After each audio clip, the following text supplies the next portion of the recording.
我国癌症高发都是鱼肉惹的祸。提醒：真正致癌的是这3种鱼。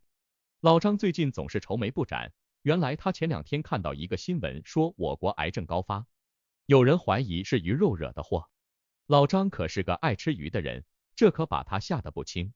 自从看到这个新闻之后，老张就让妻子不要做鱼了。周末儿子和儿媳妇空了回来看老两口，想着老爸爱吃鱼，路过菜市场就顺便买了2条。刚进家门就说道：“爸，给你买了2条你爱吃的鱼，让我妈给你清蒸一下吧。”老张听了之后连连摆手道：“我以后不吃鱼了。”前2天看新闻说我国癌症高发可能和鱼肉有关，儿子听了之后笑了笑说道：“爸，你可别被这给唬住了，只要不吃3种鱼就没事。”那么鱼肉致癌到底是真是假？老张儿子说的3种鱼又分别是什么？1. 鱼肉致癌是真是假？大多数人的印象里，鱼肉都是非常健康的，味道鲜美，而且营养价值非常高，含有优质的蛋白质，还有对人体有好处的 Omega-3 脂肪酸，以及多种维生素和矿物质。这些营养成分对心脏健康、促进大脑发育、增强免疫系统功能等方面都有着很好的作用。事实上，许多科学研究都支持这一观点。比如在权威医学期刊 The Lancet 上就曾发表过一项研究。这项研究表明，如果每周适量的给孩子吃一些鱼肉或者其他海鲜，能够有效提高他们的智力水平和身体素质。然而，网上却一直流传着鱼肉致癌的说法，这究竟是怎么回事呢？其实这种说法主要是由于一些研究结果被误解或者片面解读所导致的。有研究发现，经常吃鱼的人群中，有一部分人患上了早期结直肠癌，尤其是在女性当中更明显。这项研究结果发表在了国家癌症中心杂志上，引起了很高的关注度。但要注意的是，这项研究并不能直接证明鱼肉就是导致癌症的原因。要更全面的看待这些研究的结果，这些研究通常会观察到的是关联性，而不是因果关系。也就是说，虽然某些研究发现鱼类摄入量较高的人群中结直肠癌的发生率有所增加，但这并不直接说明吃鱼会导致癌症。不多虽然说吃鱼肉不会直接导致癌症，但是以下3种鱼吃多了的话，却可能增加患癌症的概率。2. 哪3种鱼会增加患癌概率？1. 烤鱼。烤鱼外焦里嫩，香气扑鼻，特别是夏天在夜市上基本是桌桌必点的。但是烤鱼虽然好吃，却有很大的健康风险。鱼肉被放在炭火或是电烤炉上烤时，高温的作用下，鱼体内的脂肪开始融化滴落，这些油脂滴到热源上时，会产生大量的油烟。油烟中包含着一种叫做多环芳香烃的化合物，会在油烟上升的过程中附着在鱼肉表面。多环芳香烃是一种致癌物质，长期吸入或摄入含有多环芳香烃的食物，可能会增加患肺癌和其他呼吸系统疾病的风险。除了油烟带来的问题之外，烤鱼过程中还存在杂环胺。当鱼肉中的蛋白质在高温下分解时，会形成杂环胺。杂环胺也是一种致癌物质，主要通过食物进入人体，增加患消化系统癌症的风险，比如胃癌和肠癌。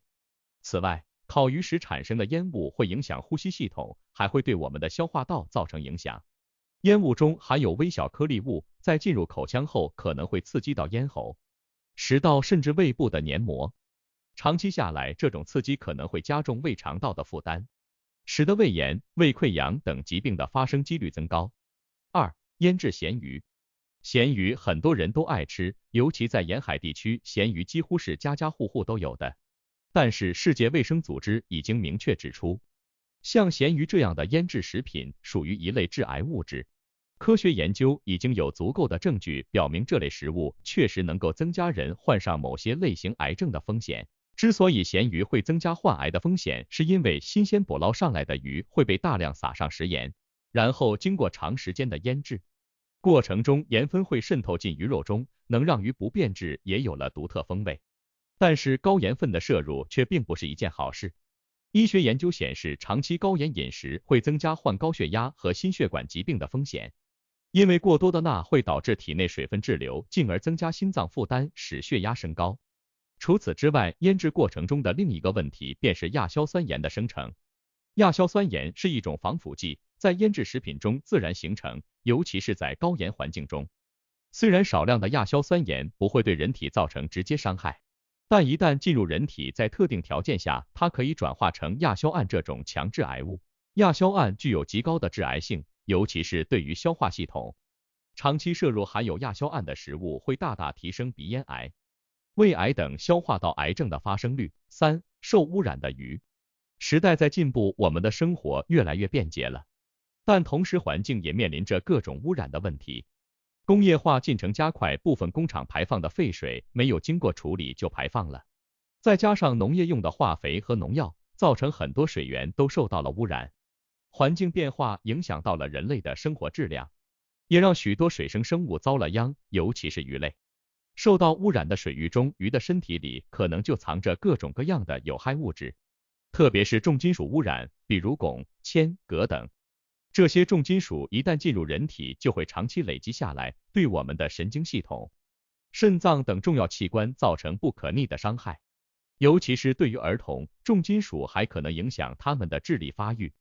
除了重金属之外，还有农药残留和多氯联苯，这些有机污染物有很强的持久性，不容易降解，通过食物逐渐积累在鱼的体内。吃了这些含有污染物的鱼后，这些物质就会转移到我们的体内，干扰正常的内分泌系统工作，削弱免疫系统的功能，会导致各种慢性疾病的发病率升高，增加患癌症的风险。既然知道了真正会增加患癌概率的3种鱼，那么我们应该如何正确吃鱼呢？3. 如何正确吃鱼？1. 买新鲜的鱼。去市场买鱼的时候，得学会看鱼的眼睛，新鲜的鱼眼睛是清澈透亮的。如果发现鱼的眼睛有些浑浊，那这条鱼可能就不太新鲜了。接着要检查鱼身上的鳞片，新鲜鱼的鳞片贴得比较紧密，摸上去有一种紧致感。如果发现鳞片有松动甚至脱落，说明这条鱼已经离开水有一段时间了。再来就是看看鱼鳃的颜色，新鲜鱼的鳃应该是鲜红色的。最后用手轻轻按一下鱼肉，新鲜鱼的肉质有弹性，按下后会迅速恢复原状。2. 多换换种类。如果长时间只吃一种鱼，那么这种鱼体内的有害物质就有可能在我们的身体里逐渐积累，因此买的时候可以多换换种类，这次吃条鲈鱼，下次可以换成鳕鱼，这样可以分散由于某种鱼受到污染带来的健康风险。不同种类的鱼还含有不同的营养成分，有的富含 Omega-3 脂肪酸对心脏好，有的蛋白质含量高，适合需要补充能量的人。多尝试几种鱼类也能摄取更全面的营养素，让饮食结构更加均衡。3. 做法要健康。很多人做鱼喜欢油炸或烧烤，这2种方法都容易产生一些对我们身体有害的物质，长期下来可能增加患癌症的风险。所以做鱼的时候可以多选一些健康的方式，清蒸就非常的不错，能够最大限度的保留鱼肉原有的鲜美，还能减少油脂的使用，让食物更加清爽。而且在蒸的过程中，鱼肉中的营养成分也不容易流失，能从中获得更多的好处。4. 控制食用量。鱼肉好吃，营养也高，所以很多人家里是天天吃，但是再好的东西也要适量。建议成年人每周吃2到3次鱼，每次大约100到150克是比较合适的量，既能满足人体对鱼肉中营养成分的需求，又不会因为过量而导致其他健康问题。过量食用鱼肉可能导致摄入过多的热量，尤其是那些喜欢重口味做法的人，过多的油脂和调味料会容易长胖。有些鱼类体内可能会含有微量的重金属或者其他污染物，适量的吃可以减少这些物质在体内的积累，降低潜在的健康风险。结语：我国癌症高发不能简单的说是因为鱼肉，鱼肉本身是一种营养丰富的食物，只要我们选择正规渠道购买的新鲜鱼，合理食用，就可以享受鱼肉带来的健康益处。真正致癌的是烤鱼、咸鱼和受污染的鱼，我们应该远离这3种鱼，选择健康的吃鱼方式。生活中要保持科学的饮食观念，不要被一些没有科学依据的说法所误导。